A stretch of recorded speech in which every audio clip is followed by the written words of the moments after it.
بسم اللہ الرحمن الرحیم۔ شروع اللہ کے نام سے جو بڑا مہربان نہایت رحم والا ہے۔ حضرت عبداللہ رضی اللہ تعالیٰ عنہ یہ ہمارے حضور صلی اللہ علیہ وآلہ وسلم کے والد ماجد ہیں۔ یہ عبد المطلب کے تمام بیٹوں میں سب سے زیادہ باپ کے لاڈلے اور پیارے تھے، چونکہ ان کی پیشانی میں نور محمدی اپنی شان و شوکت کے ساتھ جلوہ گر تھا، اس لیے حسن و خوبی کے پیکر اور جمال صورت و کمال سیرت کے آئینہ دار اور عفت و پارسائی میں یکتائے روزگار تھے۔ قبیلہ قریش کی تمام حسین عورتیں ان کے حسن و جمال پر فریفتہ اور ان سے شادی کی درخواست گزار تھیں، مگر عبد المطلب ان کے لیے ایک ایسی عورت کی تلاش میں تھے جو حسن و جمال کے ساتھ ساتھ حسب و نسب کی شرافت اور عفت و پارسائی میں بھی ممتاز ہو۔ عجیب اتفاق ہوا کہ ایک دن عبداللہ رضی اللہ تعالیٰ عنہ شکار کے لیے جنگل میں تشریف لے گئے تھے۔ ملک شام کے یہودی چند علامتوں سے پہچان گئے تھے کہ آخر الزماں کے والد ماجد یہی ہیں۔ چنانچہ ان یہودیوں نے حضرت عبداللہ رضی اللہ تعالیٰ عنہ کو بارہا قتل کر ڈالنے کی کوشش کی۔ اس مرتبہ بھی یہودیوں کی ایک بہت بڑی جماعت مسلح ہو کر اس نیت سے جنگل میں گئی کہ حضرت عبداللہ رضی اللہ تعالیٰ عنہ کو تنہائی میں دھوکے سے قتل کر دیا جائے، مگر اللہ تعالیٰ نے اس مرتبہ بھی اپنے فضل و کرم سے بچا لیا۔ عالم غیب سے چند ایسے سوار ناگہاں نمودار ہوئے جو اس دنیا کے لوگوں سے کوئی مشابہت ہی نہیں رکھتے تھے۔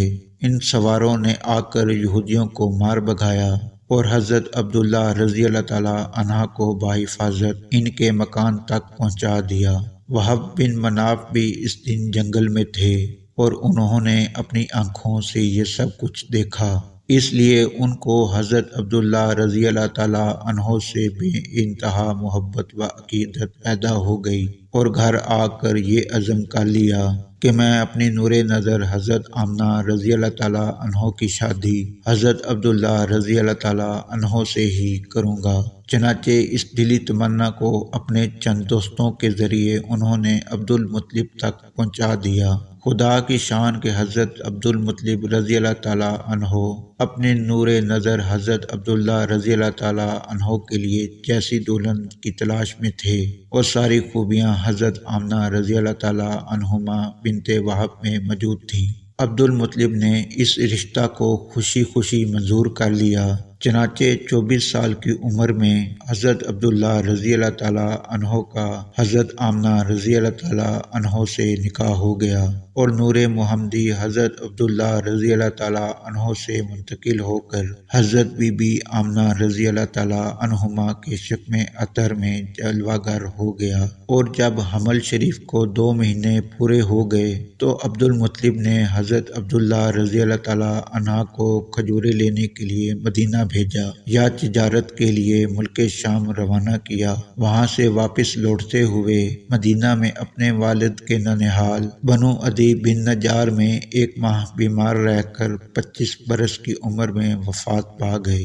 قافلے والوں نے جب مکہ واپس لوٹ کر عبد المطلب کو حضرت عبداللہ رضی اللہ تعالیٰ عنہ کی بیماری کا حال سنایا تو انہوں نے خبر گیری کے لیے اپنے سب سے بڑے لڑکے حارث کو مدینہ بھیجا۔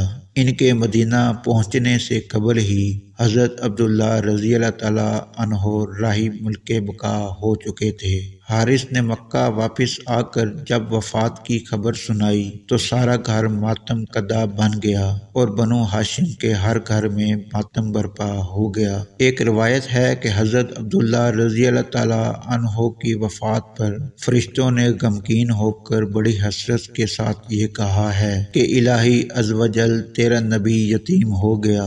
حضرت حق نے فرمایا کیا ہوا، میں اس کا حامی و حافظ ہوں۔ حضرت عبداللہ رضی رضی اللہ تعالیٰ عنہ کا ترکہ، ایک لونڈی ایمن جس کا نام برکہ تھا، کچھ اونٹ، کچھ بکریاں تھیں۔ یہ سب ترکہ حضور صلی اللہ علیہ وآلہ وسلم کو ملا۔ ایمن بچپن میں حضور اکرم صلی اللہ علیہ وآلہ وسلم کی دیکھ بھال کرتی تھیں، کھانا کھلاتی، کپڑے پہناتی، پرورش کی تمام ضروریات مہیا کرتی۔ اس لیے حضور صلی اللہ علیہ وآلہ وسلم تمام عمر ایمن کی دل جوئی فرماتے رہے اور